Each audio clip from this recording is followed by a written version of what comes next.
School. We are continuing all classes online. My ADHD brain. Oh, so what you're saying is time doesn't exist, sleep schedules are no longer apparent, and the classes may still exist, but only as a strange distant entity that I can no longer interact with in any meaningful way. Okay, but imagine you're the teacher. That's my life right now. I remember a more innocent time when two brothers would chill in a hot tub, 6 feet apart, not because of a global pandemic, but merely because they were not gay. Cold butter. My poor toast. Annoying as F. I think my favorite memes are the ones about insignificant, but universally relatable things.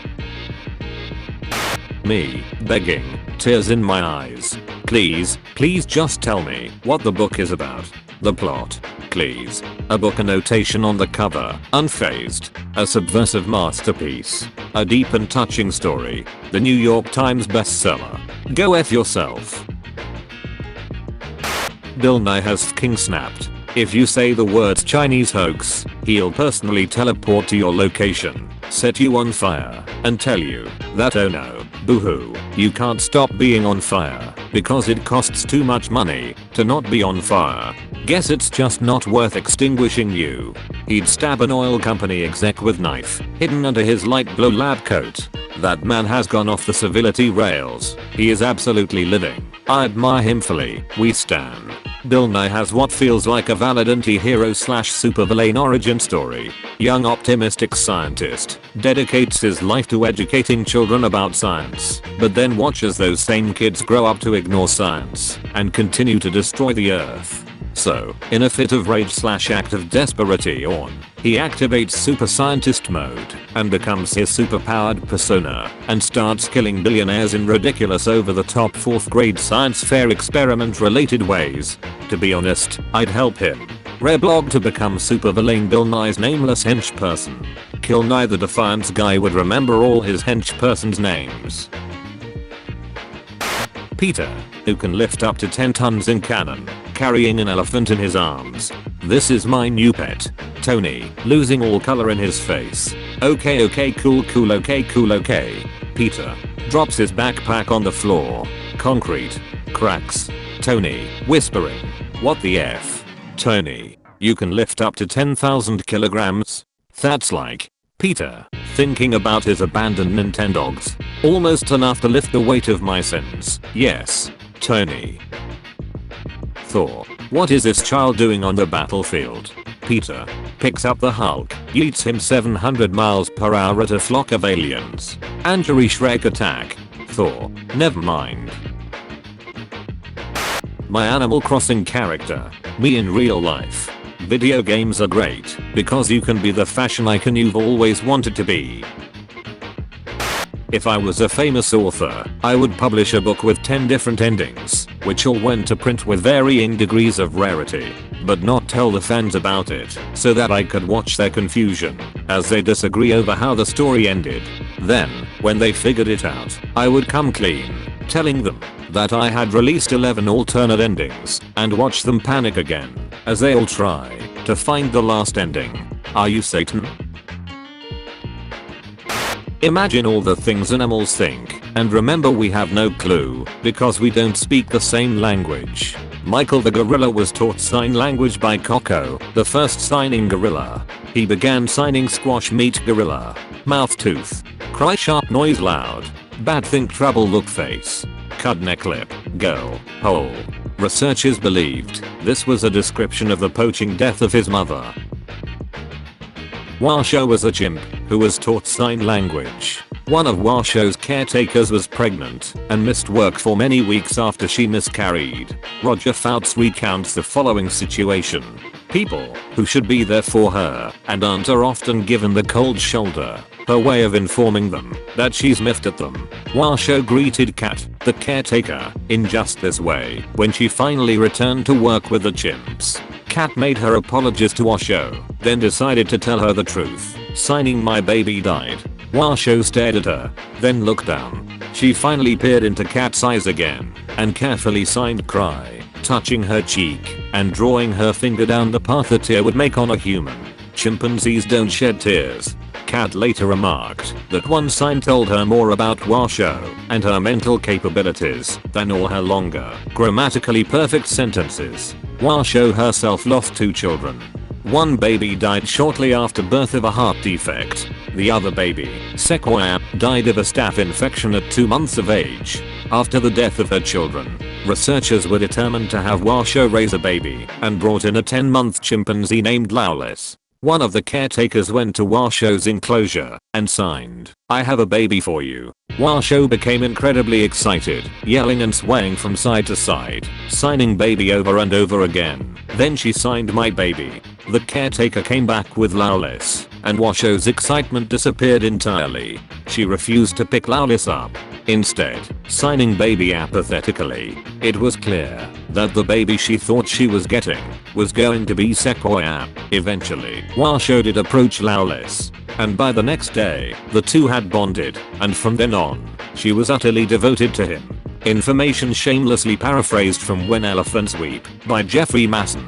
Even more interestingly, after Washo and Lawless bonded, she started teaching him American Sign Language the same way that human parents teach their children language. It only took Lawless 8 days to learn his first sign from Washo, and aside from the 7 that his human handlers learned around him, he learned to speak in ASL just as fluently as Washo, and was able to communicate with humans in the same way she could.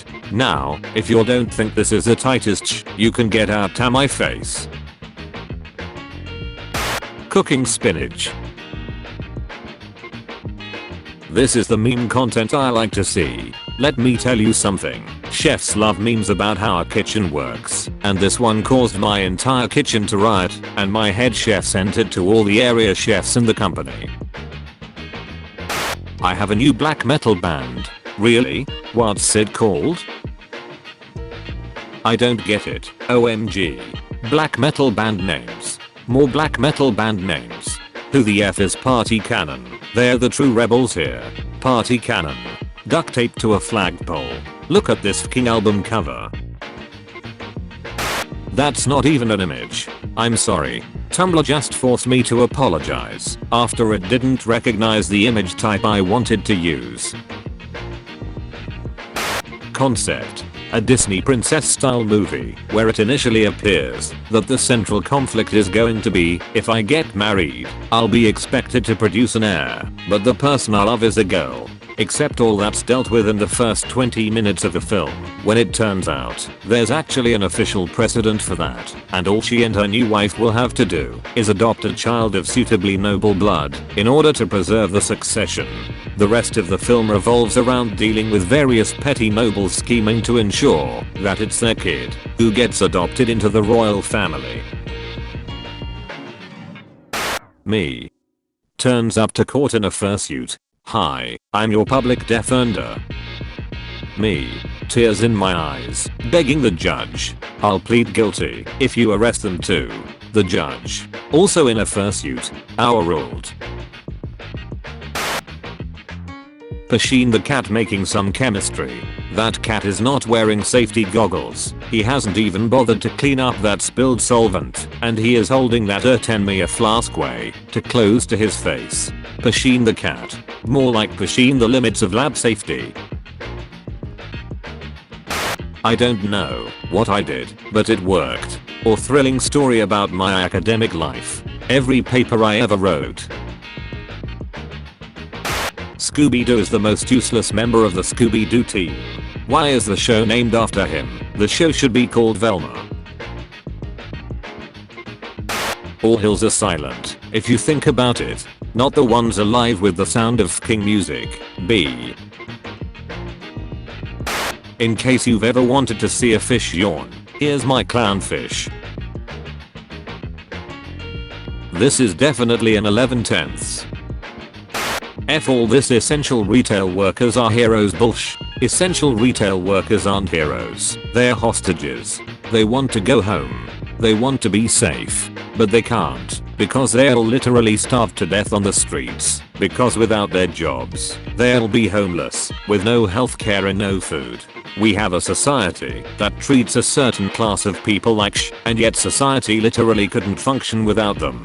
It's infuriating that they can't even get decent pay and healthcare. There's a new girl in my kindergarten class who's autistic, and it's like she's barely, not really verbal, but like, I don't know, she opened up to me a little.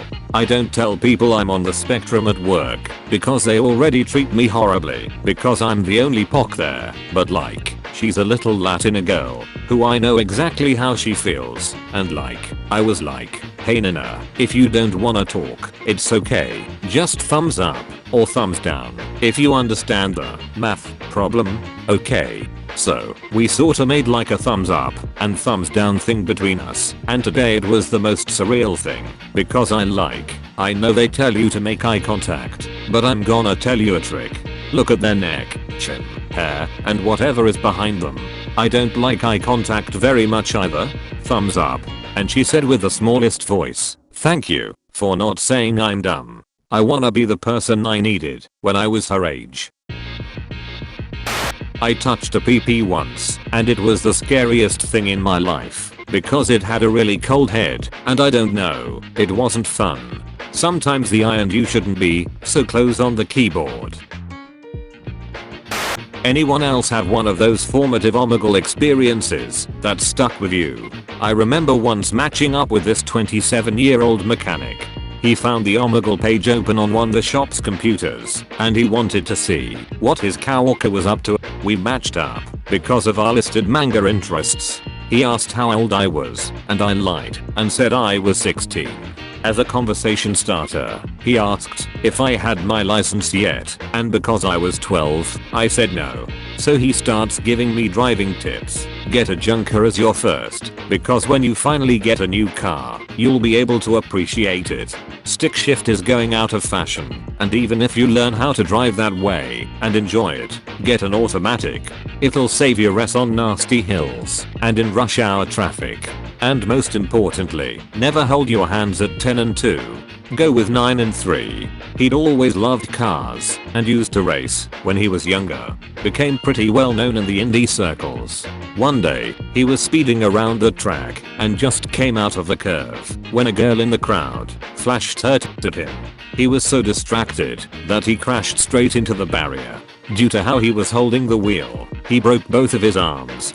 He still has a couple lingering issues. I asked him if it was worth it, and he said yes. He'd do it again if he had the chance. They were the finest titties he'd ever seen.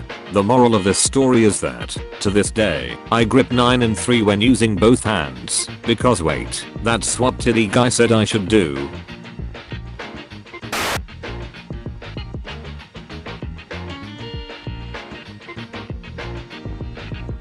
Okay, so I've been playing Euro Truck Simulator 2, and I've been seeing these signs that say Oxford, and every time I saw a sign that said it, I'd take a screenshot, because I always thought to myself, wow, why is this place everywhere? There can't be a place called Oxford everywhere across Europe, and then I later learned that Oxford is not in fact a place, and is actually the German word for exit. I just thought we were supposed to laugh at fart. Country gnomes, take my bones to a place they don't belong. See, like this is a reason that it's so hard to turn my back on this website. Where else, pray tell, are you going to find this kind of quality nonsense? West Virginia.